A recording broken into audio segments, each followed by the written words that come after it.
안녕하십니까, 김유철입니다. 저는 지금 한국작가회의 시인으로 활동하고 있고요.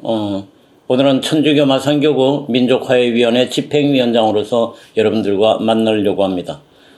지금 하고 있는 이것은 우리 적극적 평화 아카데미의 일환으로서 이야기를 진행하고 있습니다. 오늘 나누고자 하는 이야기는 좀 종교적인 내용도 들어가 있는 그리스도인으로서 가슴에 품은 한반도 평화의 길입니다. 우리가 정말 평화를 선택할 수 있을까? 우리에게 선택권이 있다면 우리는 정말 평화를 선택할 수 있을 것인가 하는 그 이야기를 하고자 합니다. 얼마 전에 한 단체와 지리산 순례를 했습니다. 지리산은 가보신 분들도 아시겠지만 우리나라 국립공원 1호이고요. 민족의 영산이기도 합니다. 품이 굉장히 크죠. 전라남도, 경상남도, 전라북도 3개 도를 전부 다 걸쳐 있고요. 남원시, 일개시, 사개군, 함양군, 산청군, 하동군, 구례군, 그리고 15개 면이 이어져 있는 굉장히 큰 그런 산이기도 합니다. 지리산이라는 말 자체는 여러 가지로 해석할 수도 있지만 지리는 다름을 아는 것, 다름을 인정하는 것, 그런 의미라고 저는 좀 되새기고 싶습니다. 천왕봉 제일 위에 올라가 보면 한국인의 기상 여기에서 발원되다 그러는 표지판이 있습니다. 거기를 찾아왔던 독립군들, 동학군들, 그런가 하면 빨치산, 그리고 빨치산을 잡으려는 우리 군경 토벌대, 그 사이에 많은 민간인들, 정말 많은 사람에게 이 지리산은 희망의 산이기도 했고 절망의 산이기도 했고 그런가 하면 위로의 산이기도 합니다. 일행들과 맨 처음 갔던 것이 지금 여러분들이 사진에서 보시는 이 비예요. 이 비는 남원시 산내면 입구 산내관문이라고 하는 공원이 그러니까 올해 2023년 4월 달에 개장이 됐는데 거기에 세워진 한국전쟁 좌우 대립 지리산 희생자 위령비 파랑새 날다. 그 비문은 도법 스님이 쓰셨고 거기를 서각을 한 겁니다. 정말 지리산뿐만 아니라 우리나라 곳곳에서 6.25 때문에 좌우가 대립해서 정말 민주주의가 뭔지 공산주의가 뭔지도 모르면서 수많은 사람이 죽었고 가장 가슴이 아픈 것은 민간인들이 희생을 당했다는 겁니다. 뱀사골 올라가는 길에 6.25 희생자를 위한 충원탑이 있는 곳이에요. 지리산이요라고 점점으로 된 이곳을 들어가 보면 빨치산과 토벌대 이야기가 있고 당시 토벌대 대장이었던 차일혁 제18대대장이 적어놓은 글이 있습니다. 마지막 글귀만 제가 읽어보면 새벽부터 들판에서 일하는 농부들에게 물어봐라. 공산주의가 무엇이고 민주주의가 무엇이냐고. 과연 몇 사람이 이를 알겠느냐고. 지리산에서 사라져간 수많은 군경과 빨치산들에게 물어보라. 너희들이 왜 죽었느냐고. 민주주의를 위해서 혹은 공산주의를 위해서 죽었다고 자신있게 대답할 자 몇이나 있겠느냐고 그렇게 적어놨습니다. 정말 많은 사람들이 죽었죠. 이 지역만 하더라도 그 지리산 충원탑에 7,287명의 영령들을 모셔놨는데 여러분들 보시다시피 군인 1,000여 명, 경찰 3,000여 명, 민간인 2,000여 명 그렇게 적혀 있습니다. 이것뿐이겠습니까? 남북을 합해서 거의 400만 이상이 6.25 때 우리는 희생을 당합니다. 정말 다시는 있어서는 안 될 그런 일들이 지금도 우리는 마음속에 상처로 남아있어요. 이제 이 상처를 평화의 걸음으로 삼아야 될 때가 이제는 왔다고 그렇게 생각을 합니다. 일행들과 또 한 군데 간 곳이 정말 가슴 아픈 곳이죠. 산청 함양 추모 사건 추모공원이에요. 아마 산청 함양 사건 하면 아시는 분들도 있고 모르시는 분들도 있겠지만 1951년 2월 달에 4개 마을에서 양민 705명이 학살되는 그런 장면입니다. 물론 여러 가지 정치적인 이유들이 있을 거, 정치적인 것이 아니라 이념적인 문제가 있을 겁니다. 여기서 그것을 논하지는 않겠습니다.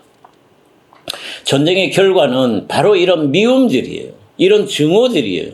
어떻게 보면 광기죠. 왜 이렇게 민간인들이 죽어야 되는지, 그리고 군인들이 왜 총뿌리를 거리에 향해야 되는지, 이거는 누구의 잘잘못을 가로자는 이야기가 아니에요. 우리는 이 시절을 이제 넘어가야 합니다. 2023년 5월 달에 이 뉴스가 나왔어요. 서산에서 부역 희생자 유해 60여 구가 발굴됐다고. 전국 곳곳에 이런 장면들이 너무 많습니다. 사실은. 정말 평화롭지 않은 이 땅에서 우리는 평화에 관한 이야기를 나누고자 합니다. 지금이 우리가 비적대적으로 공존하고 있는 것인지, 적대적으로 대결하고 있는 것인지, 그 와중에 평화를 기원하는 것이 모순은 아닌지 우리가 자문해 봐야 합니다. 어쩌면 우리는 1989년 동독과 서독이 통일할 때보다 더 어려운 지경에 지금 빠져 있어요. 정말 남북이 물과 기름, 아니 민물과 바닷물, 한 발 더 나아가서 원수지간처럼 이렇게 살아서는 안 됩니다. 휴전선을 우리가 비무장지대라고 부르지만 사실은 최강중무장지대의 역할을 하고 있지 않습니까? 2014년 지금 은퇴하신 강우일 주교께서 책을 내신 것이 기억하라, 연대하라였습니다. 분쟁의 땅 한반도가 분쟁의 상징이 아닌 평화의 발신지로 자리매김을 해야 된다. 그래서 평화를 원하면 평화를 준비하자고 그렇게 말씀하셨습니다. 그리스도인으로서 오늘 예수님의 말씀을 몇 가지 전할 수밖에 없어요. 예수님이 이렇게 제자들에게 얘기해요. 이것이 나의 계명이다. 내가 너희를 사랑한 것처럼 너희도 서로 사랑해라. 그리고 한 발 더 나아가서 명령이라는 표현을 씁니다. 내가 너희에게 명령하는 것은 이것이다. 서로 사랑하여라 라고 말합니다. 정말 우리가 예수 그리스도가 말하는 평화를 선택할 수 있을지, 다른 사람도 아니고 만약에 그리스도인이라면, 기독교인이라면 정말 가슴에 손을 얹고 생각해 보아야 할 문제입니다. 평화를 빕니다 라고 인사하지만 평화는 단수가 아니에요. 평화는 복수일 겁니다. 강대국이 생각하는 평화가 있고 약소국이 생각하는 평화가 있습니다.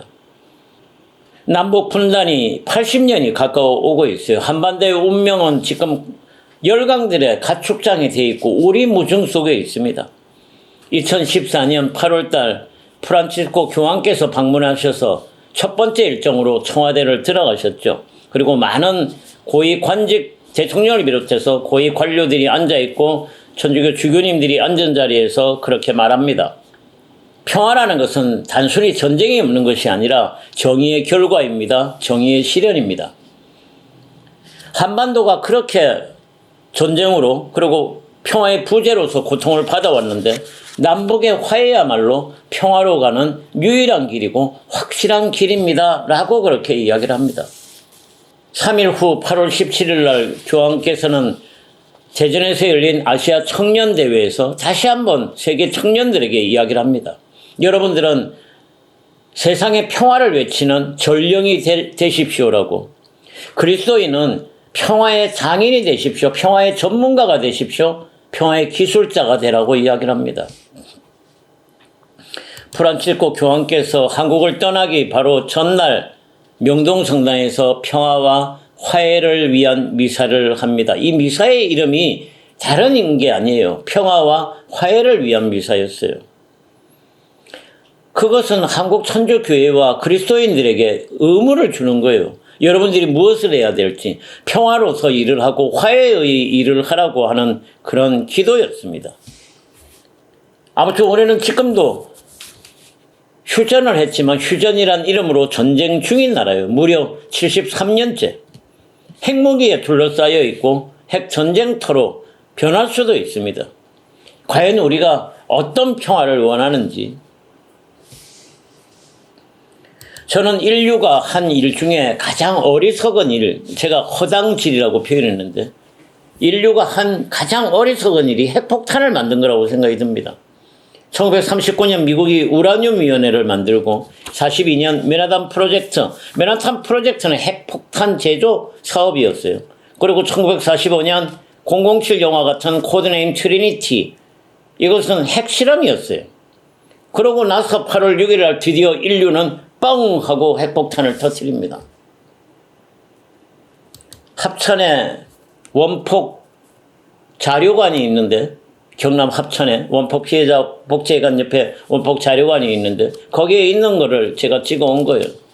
히로시마에는 우라늄 폭탄이 떨어졌고 나가사키에는 플라토늄 폭탄이 떨어졌습니다.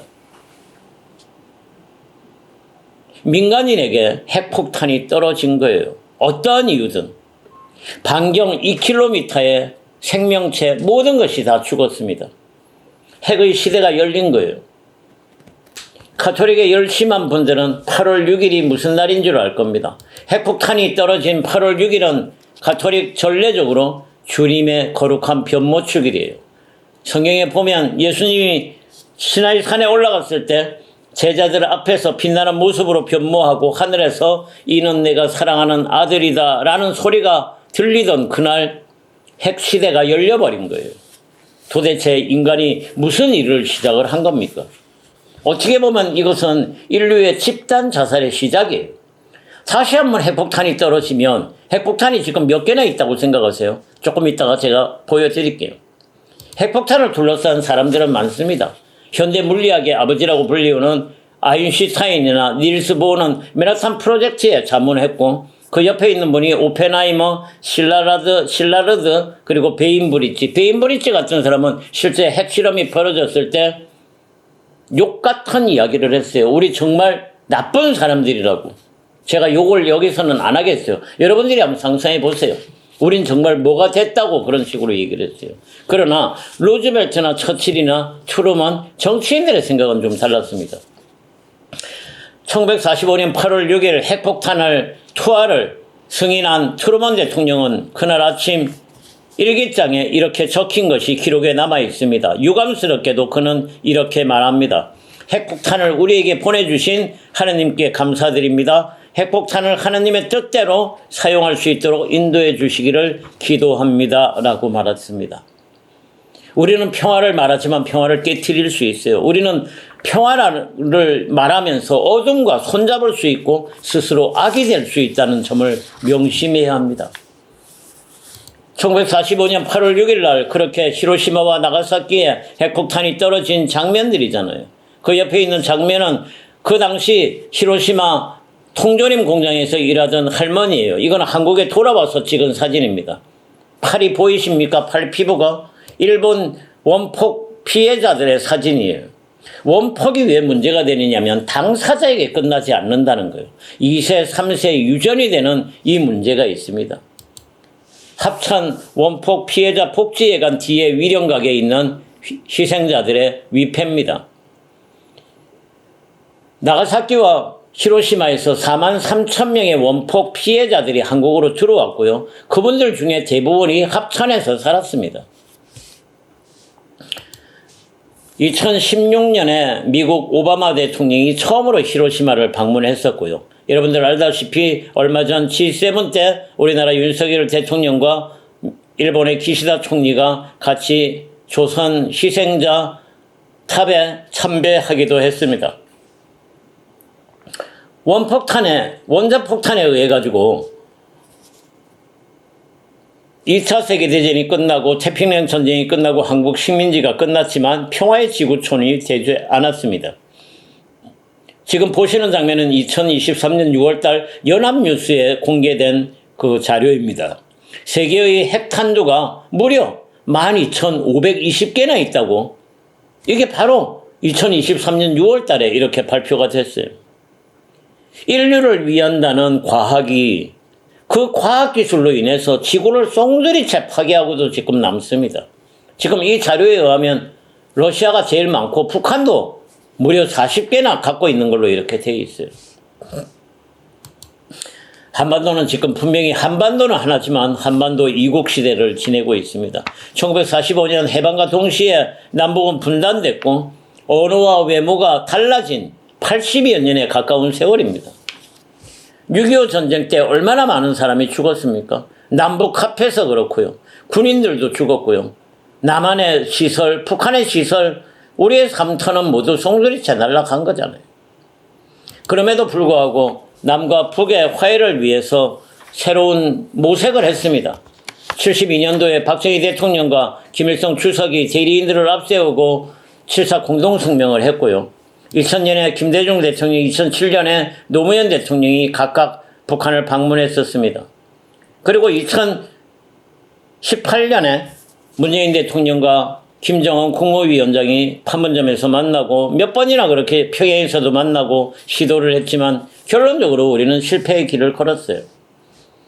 저는 그동안 나온 수많은 선언들 중에 72년도 박정희 대통령과 김일성 주석이 합의해서 내놓은 7.4 공동성명, 이거를 설사 남과 북이 각자 정치적인 목적으로 했다고 하는 비판도 있지만 나는 여기에 나와 있던 제 첫 번째 문항, 쌍방은 조국 통일을 자주적으로 한다, 평화적으로 한다, 민족적으로 한다.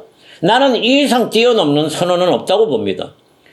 뒤에서 계속 서명하는 후대 대통령들이 있다면 나는 이 자주적으로 한다, 평화적으로 한다, 민족적으로 한다는 것, 거기에다가 연서만 한다고, 그렇게 연서만 해도 된다고 그렇게 생각을 합니다.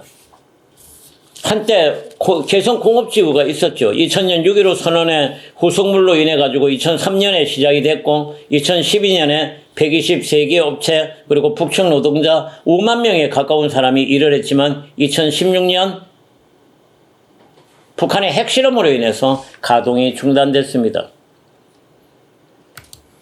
저는 이곳에 나무 전달을 위해서 들어가서 북한 노동자들이 일하는 것을 직접 보기도 한 그런 경험을 갖고 있습니다.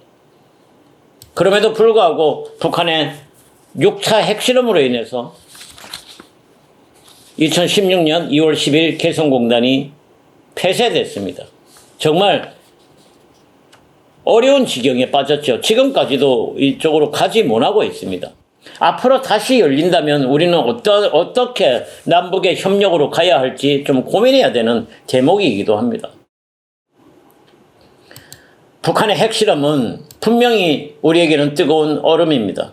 지금 이 자료에는 5차 핵실험까지 나와 있지만 북한은 6차 핵실험까지 했죠. 트럼프 대통령이 나와가지고 싱가포르에서 만나고 하노이에서 만나고 판문점에서 김정은 국무위원장을 만났지만 마치 롤러코스터를 타는 것처럼 그렇게 북미 정상회담은 흘러갔습니다. 지금 현재까지도 열릴 가능성은 없는 거죠. 완전하고 검증 가능하고 불가역적이고 영구적인 핵을 포기하는 것에 대해서, 비핵화에 대해서 북한에서는 답하지 않고 있습니다. 현재 한반도의 실상은 참으로 어려운 지경입니다. 신학자들이 신학적으로 이야기할 때 하느님 나라는 이미 그러나 아직 오지 않았다고 그렇게 얘기를 합니다. 이미 오기도 했지만 그러나 아직 오지 않았다고. 어쩌면 평화라는 것이 그런 모습이에요. 성경 구절 몇 가지를 한번 보여드릴까요? 예수께서 세상에 오던 날 성경에서는 이렇게 기록해놨습니다. 땅에서는 그가 사랑하시는 사람들에게 평화라고. 그분께서 사람들과 만났을 때, 흔히 산상수훈 사람들과 만났을 때 평화를 위하여 일하는 사람은 행복하다고 말씀하셨습니다. 제자들을 파견하면서 평화를 빕니다 하고 인사하라고 인사법까지 가르쳐줬습니다. 그리고 지상에서 역할을 마치시고 떠날 때 나는 너희에게 평화를 주고 간다. 내 평화를 너희에게 준다라고 말씀하셨고요. 돌아가시고 십자가에서 돌아가시고 다시 부활하고 제자들에게 나타나서 너희에게 평화가 있기를 하고 말합니다. 어쩌면 예수는 처음 탄생부터 돌아가실 때 그리고 부활할 때까지도 평화라는 단어를 놓치지 않는 거예요. 우리는 사랑을 많이 기억하고 있지만 예수님은 사랑보다는 평화를 훨씬 더 많이 말씀하셨습니다. 트라피스트 수도자 토마스 머튼의 평화론을 기억합니다. 1960년대 활동을 하셨는데 그 당시는 지금만큼이나 미국과 소련 그리고 쿠바 사이에 미사일을 놔두고 군비 경쟁을 하고 핵전쟁 위협까지 갔죠. 그때 토마스 머튼 수도자가 전쟁의 뿌리는 두려움이라고 얘기를 합니다. 그리고 이 어리석은 전쟁을 해소하는 방법은 우리가 서로 모두 연결되어 있는 존재라는 것을 깨닫자고 이야기를 하는 거예요. 그래서 토마스 머튼의 평화론은 비폭력으로의 헌신입니다. 토마스 머튼은 기도라는 것을 굉장히 강조하십니다. 그리고 그 기도에는 기운이 있다고, 보이지 않는 손길이 있다고, 그 기운이 이 세상을 변화시키고 제어하는 능력이 있다고 이야기합니다. 사실 예수님은 기도하는 사람이었어요. 그 기도하는 모습이 십자가의 모습이라고 저는 생각합니다. 평화를 원하면 내가 먼저 평화가 되자. 2003년 이라크 전쟁이 벌어졌을 때 많은 사람들이 지리산에 모여서 생명평화운동을 시작했습니다. 그때 슬로건이 이거였어요. 평화를 원하면 내가 먼저 평화가 되자고. 사실 그리스도인의 기도라고 하는 것은 평화에 반대되는 행동을 내려놓는 대단한 행동입니다. 많은 사람들이 기도만 갖고 되느냐고 이야기를 합니다. 그러나 역설적으로 기도 없이도 안 됩니다. 기도 없이 된다면 그것은 종교가 아니겠죠. 아무튼 평화를 향한 기도라는 것은 그리스도인의 평화 영성은 대단히 강렬한 행동입니다.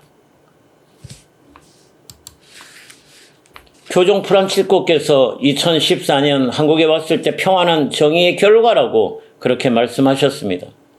그리고 평화 건설을 위해서는 뿌리를 뽑아야 한다고 이야기합니다.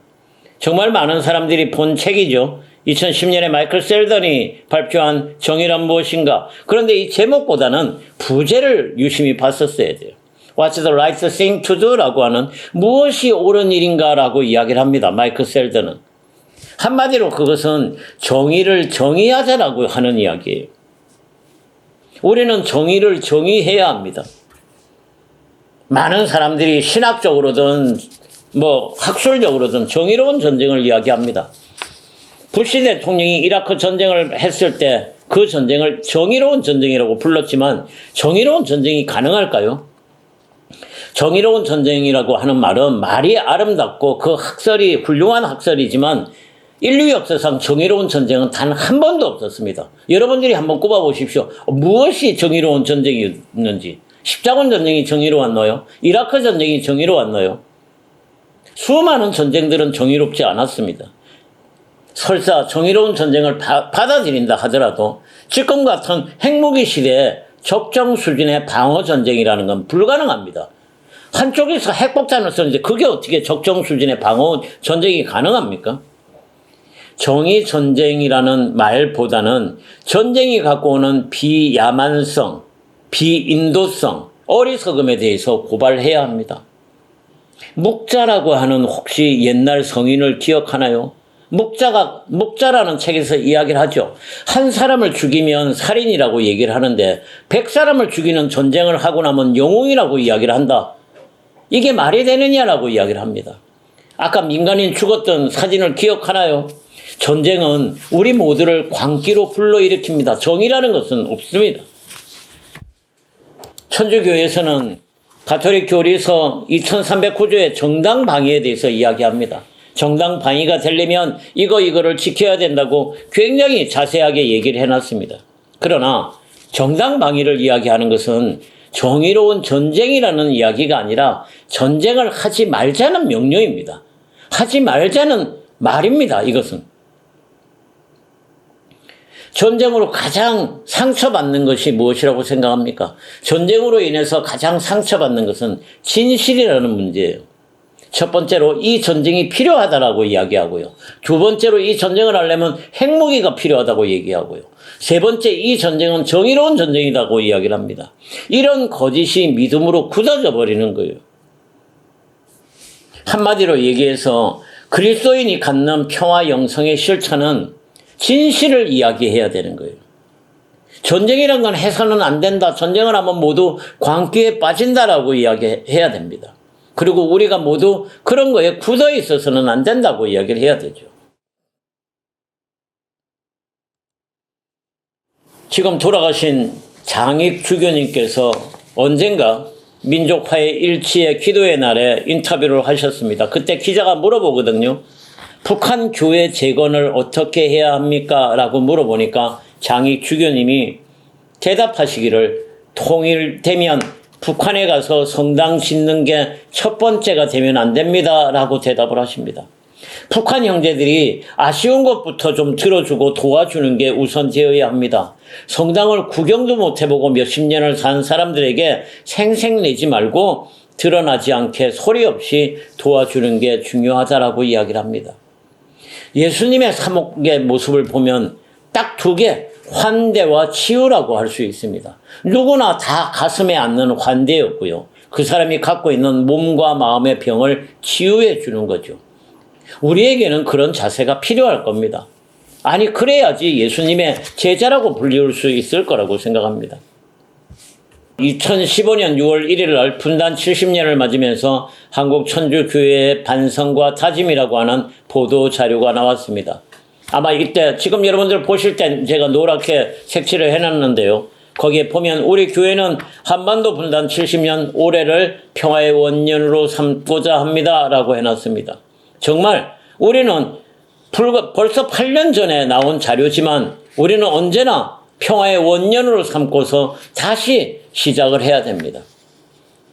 종교인이라면 예수님이라는 거울 앞에, 부처님이라는 거울 앞에 우리가 서서 정말 우리의 모습을 한번 쳐다봐야 돼요. 우리의 얼굴이 어떻게 돼 있는지. 배너라는 영화를 이야기를 할까요? 배너가 어느 날 복수하러 나간다고 했을 때 배너를 좋아하던 에스더라고 하는 그 집 그 시종의 딸이 배너의 손을 잡고 이야기를 합니다. 당신 얼굴에서 메셀라의 얼굴이 보인다고. 지금 우리의 얼굴은 누구를 닮아 있을까요? 우리는 전쟁을 이야기할수록 우리의 얼굴은 악의 얼굴에 가까울 겁니다. 특히 종교인들은 북한에 대한 인도와 지원 그리고 종교적인 교리를 끊임없이 해나가야 되고 상호 대화 노력을 끊임없이 해나가야 됩니다. 지피지기면 친구가 되는 그 길, 그것이 바로 평화의 길이라고 저는 생각합니다. 그리스도인의 평화 영성에 대해서 지금 성인이 되신 요한 23세께서 1963년 지상의 평화에서 무기의 균형이 아닌 상호 신뢰가 참된 평화의 원리라고 말씀하십니다.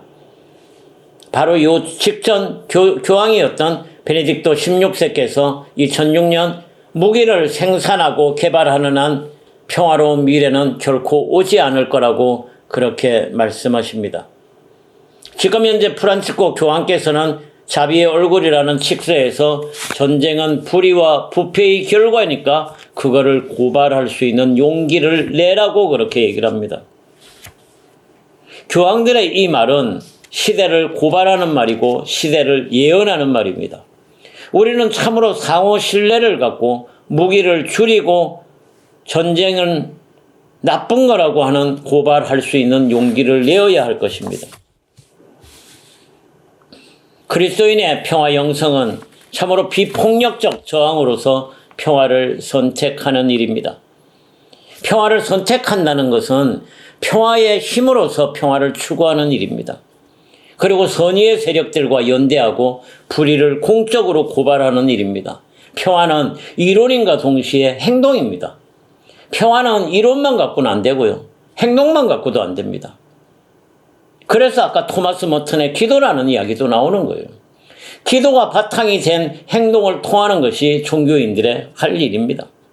세 번째는 핵은 안전한 기술이 아니고 불안전하다는 불편한 진실을 우리는 끊임없이 알려야 합니다. 세상에 안전한 핵은 하나도 없습니다. 엑스레이만 찍어도 우리는 문을 닫고 그렇게 피하지 않습니까?